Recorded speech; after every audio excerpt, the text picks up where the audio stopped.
Hi, it's Dr. Harris. We are going to talk about central, posterior to anterior joint mobilizations for the thoracic and the lumbar spine. And these techniques are referenced in this book, Orthopaedic Manual Therapy, the second edition by Chad Cook.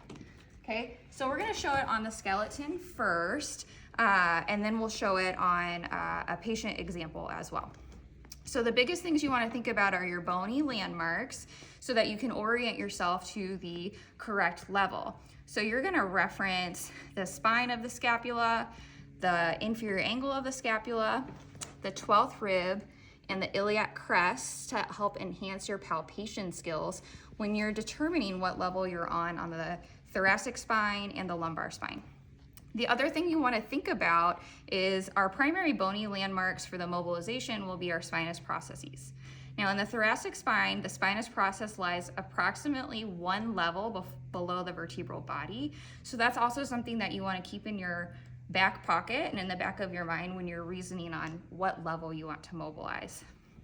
Biggest picture for our hand placement is that your bottom mobilizing hand, your hypothenar eminence, is what is going to make contact with the spinous process.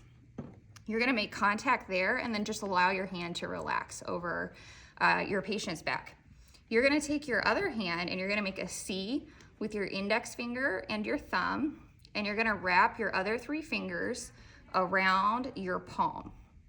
Your C is going to go approximately over your knuckles, and then you're going to allow your hand to kind of position right on top of your hypothenar eminence for the bottom hand so that you can direct your force straight down towards the table. From there, it's a posterior to anterior glide. You're going to assess your joint play first, assessing for what your end feel feels like.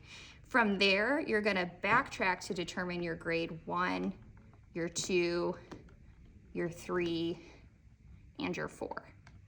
And you can do this along the thoracic spine and the lumbar spine. So for example, in the lumbar spine, again, you would find your spinous process of the level that you want to mobilize, set yourself up the same way, and then push posterior to anterior. So again, this is a central posterior to anterior mobilization, central meaning that our purchase point is on the spinous process.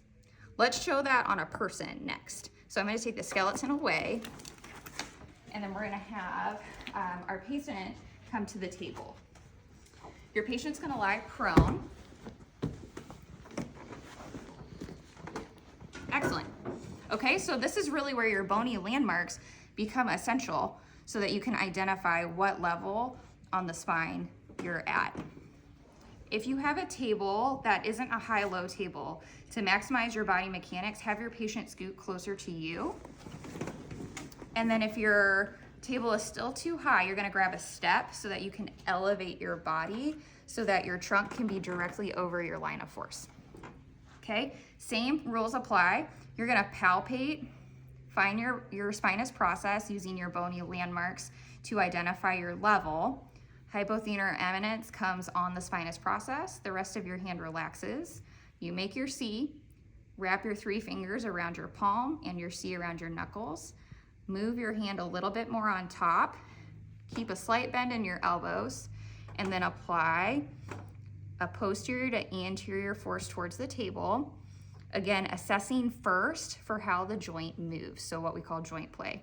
You want to feel what the end feels like, and then use that information then to determine your grade 1, your 2, your 3, and your 4. So that's thoracic spine. Lumbar spine, right, if I use my iliac crest and come over, same setup. Hypothenar eminence, spinous process, C, relax your hand, palm over palm, posterior to anterior to assess joint play, and then you're going to use that to determine your grade 1, 2, 3, and 4. Thanks, everyone.